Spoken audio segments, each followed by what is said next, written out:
Assalamualaikum warahmatullahi wabarakatuh. Perkenalkan, nama saya Asna Maulidina. Saya dari Prodi Manajemen S1, NIM saya 2892150195. Di sini saya akan mempresentasikan tentang resesi tahun 2023 dari materi pengantar ekonomi makro. Nah, di sini saya akan menjelaskan pasca menghadapi berbagai tantangan di tahun 2022 akibat perang Rusia dan Ukraina pada bulan Februari 2022 lalu.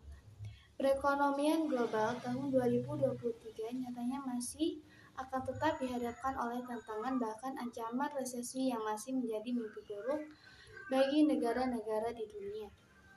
Berbeda dengan tahun-tahun sebelumnya yang diselimuti rasa optimis, tahun ini justru berbalik arah didampingi rasa waspada karena ramalan gelap ekonomi global ke depan. Hal ini diperkuat dari berbagai forecast dari lembaga atau institusi mengarah pada satu kesimpulan, yakni 2023 akan menjadi tahun yang berat. Nah, di sini ada penyebab resesi tahun 2023. Bank Dunia mencatat resesi 2023 dipicu keadaan saat bank-bank sentral seluruh dunia secara bersamaan menaikkan suku bunga sebagai respons terhadap inflasi. Inflasi adalah proses meningkatnya harga secara umum dan terus-menerus. Ada beragam pemicu inflasi, contohnya seperti pandemi COVID-19 dan konflik Rusia dan Ukraina yang menyulitkan rantai pasokan komoditas yang diperlukan berbagai negara.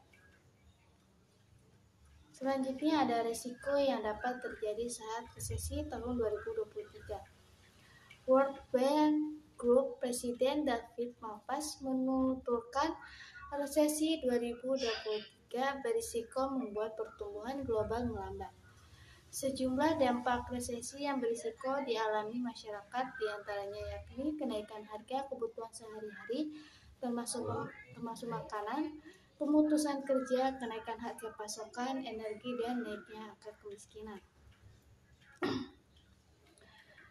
Nah, di salah satu keterangannya dalam jumpa pers beberapa waktu lalu, Menteri Keuangan Republik Indonesia Sri Mulyani mengatakan bahwa pada tahun 2023 Indonesia harus bersiap menghadapi gelombang resesi ekonomi.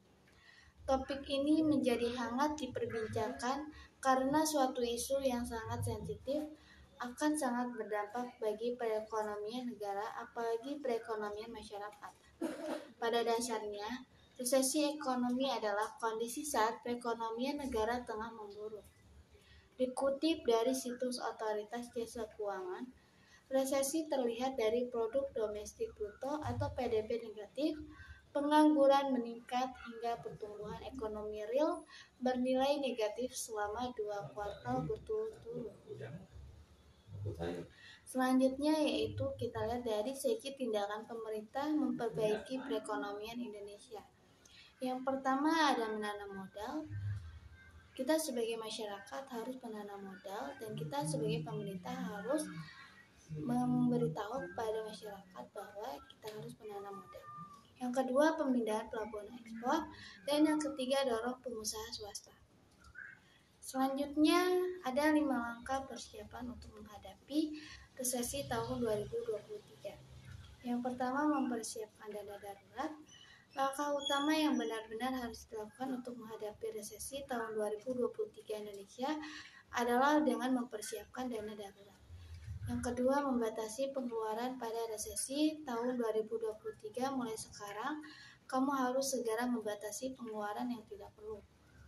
Dengan membatasi pengeluaran, maka kamu bisa mengalokasikan finansial pada hal-hal yang urgent. Yang ketiga, menambah dan memoles keterampilan. Dampak resesi tahun 2023 ini yang akan datang salah satunya adalah PHK atau pemutusan hubungan kerja. Sebagai masyarakat kelas pekerja, kamu harus menginvestasikan beberapa keterampilan dalam dirimu. Yang keempat, mempersiapkan pekerjaan sampingan. Resesi tahun 2023 tidak cuma memberi ancaman PHK untuk para masyarakat kelas pekerja, Namun, resesi tersebut pun akan mengganggu perputaran ekonomi pribadi masing-masing. Nah, yang terakhir yaitu memperluas koneksi. Untuk menghadapi ancaman resesi tahun 2023, kamu tidak cuma perlu memperluas finansial, namun koneksi pun harus diperluas. Dengan koneksi luas, maka roda perekonomian pribadi pun menjadi lancar. Nah, di sini ada IMF sudah memangkas proyeksi ekonomi global tahun 2023 dari 4,4% pada forecast Januari, 3,2% pada April, dan 2,7% pada forecast Oktober. Sementara Fitch Ratings memangkas proyeksi pertumbuhan ekonomi global tahun 2023 dari 1,7% menjadi 1,4%. Sementara itu, Moody's memproyeksi ekonomi global hanya akan tumbuh 2,3% pada tahun depan dari 2,7% pada 2022. Selanjutnya, bagaimana peran dari pemerintah dalam menggerakkan perekonomian di Indonesia? Nah, peran pemerintah dalam perekonomian adalah mengurangi dampak akibat kegagalan pasar, sehingga tujuan kesejahteraan dan keadilan pada masyarakat bisa tercipta. Menurut definisi, pemerintah merupakan badan-badan untuk menyelesaikan masalah pada arena politik melalui sebuah keputusan. Menghadapi tahun kegelapan 2023 dengan 8 hal yang harus Anda lakukan sekarang. 1. Cash is king. Pelihara aset yang siap liquid saja. Aset liquid adalah aset yang gampang dijual seperti uang atau emas. Uang tunai adalah raja di masa krisis. Non-liquid aset tidak produktif, segera jual sebelum nilainya jatuh. Hindari high risk investment dan lahan properti baru. Di saat krisis ekonomi, high risk investment dan lahan properti adalah bisnis yang pertama kali jatuh. 2. Lunasi hutang Anda. Bunga pinjaman akan terus merangkak naik karena inflasi dan pengetatan uang beredar dari bank sentral. Jual aset nganggur sekarang juga sebelum harganya jatuh, terutama penjualan ini ditujukan untuk melunasi hutang Anda. Kemudian jauhi hutang, apapun jenis hutangnya. 3. Jangan memulai bisnis baru yang memerlukan modal uang Anda atau pinjaman.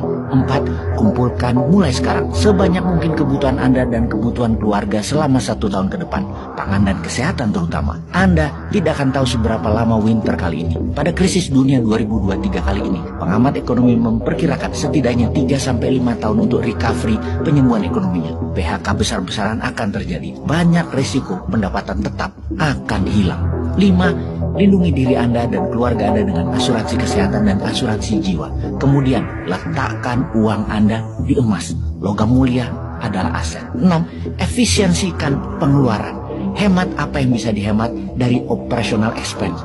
Stop gaya hidup berlebihan seperti traveling, ganti gadget, barang bermerek, dan kehidupan sosialita.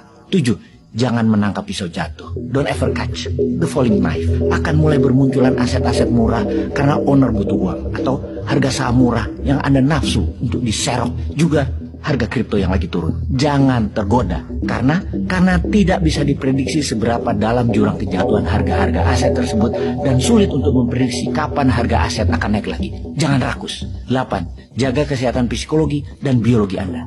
Salam sehat. Sekian materi dari saya. Mohon maaf apabila ada kesalahan kata, mohon dimaafkan. Wabillahi taufiq wal hidayah. Wassalamualaikum warahmatullahi wabarakatuh.